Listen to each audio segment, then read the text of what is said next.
အခုနာမည်လေးတစ်ချက်လောက်မိတ်ဆက်ပေးပါဦး ကျွန်တော်ကိုတန်းထွန်းပါခင်ဗျဟောလက်ရှိတော့ကျွန်တော်အုပ်လုပ်ငန်းလုပ်ပါတယ်ဟုတ်ကဲ့ ဟုတ်ကဲ့ကိုဒီပွဲကိုဘာကြောင့်လာတက်ဖြစ်တာလဲကိုဟုတ် ဟောဒီဖိုးလေးတွေသူကပြပွဲရှိရသလိုနဲ့ဖိတ်ကြားလို့လာခဲ့တာခင်ဗျဟောကျွန်တော်ကိုတုံးတက်လို့ရှိရင်လည်းကျွန်တော်တို့ဟို3အောင်ပေါ့နော်ဟောအဲ့လိုလာခဲ့တာဟောခင်ဗျဟုတ်ကဲ့ပါ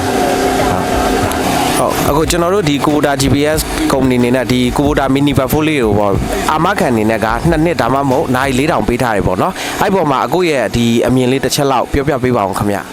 ဟုတ်ကဲ့ဟိုကောင်းပါတယ်ဟိုနှစ်ခုလုံးကောင်းပါတယ်เนาะဟိုဟာနိုင်4000ဆိုလဲအဆင်ပြေပါတယ်2နှစ်ဆိုလဲဟိုကောင်းပါတယ်ခင်ဗျဟုတ်ကဲ့ပါဟုတ်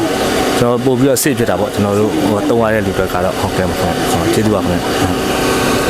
ဟုတ်ကိုအခုအနေနဲ့ကျွန်တော်တို့ Kubota GPS ပေါ်အမြင်လေးနဲ့အခုရဲ့ရင်သွင်းစကားလေးတစ်ခွန်းလောက်ပြောကြပေးပါအောင်ခင်ဗျာကောဟုတ်ဟောကျွန်တော်ကောင်းပါတယ်ကိုတို့ကုမ္ပဏီနဲ့ဆက်ဆံလဲကောင်းပါတယ်ဟိုလက်ရှိလဲကျွန်တော်ထွန်ဆဲဟိုအကောင့်80တစည်းဝယ်ထားပါတယ်ဟုတ်တခုခုဆက်နဲ့ပတ်သက်ပြီးတော့ချွေရင်းတာဖြစ်လို့ရှိရင်လဲကုမ္ပဏီဆက်ချင်းဖုန်းဆက်လိုက်ဆက်ချင်းလာပြီးတော့လုပ်ပေးပါတယ်ဟုတ်ဆင်ပြေပါဟုတ်ကဲ့ပါကျေးဇူးတင်ပါတယ်ခင်ဗျာကောဟုတ်ကဲ့ပါခင်ဗျာ